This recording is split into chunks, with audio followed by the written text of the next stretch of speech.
Hello po mga kaibigan, welcome po kayo sa YouTube channel ko.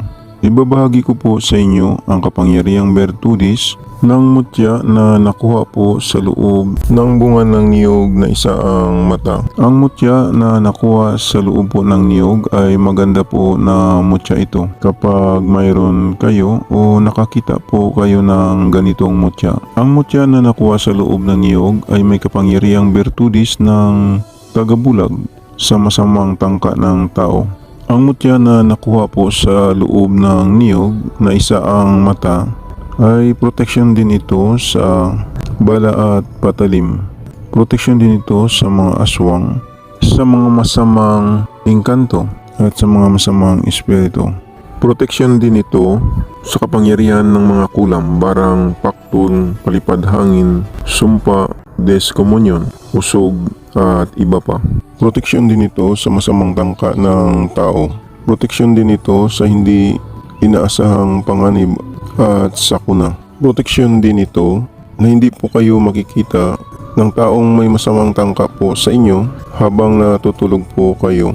Tingnan na lang po ninyo ang video ng mutya ng niyog na nakuha ko po sa loob ng niyog na isaang mata.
Yan po ang aking mutya na nakuha sa bao na isaang mata.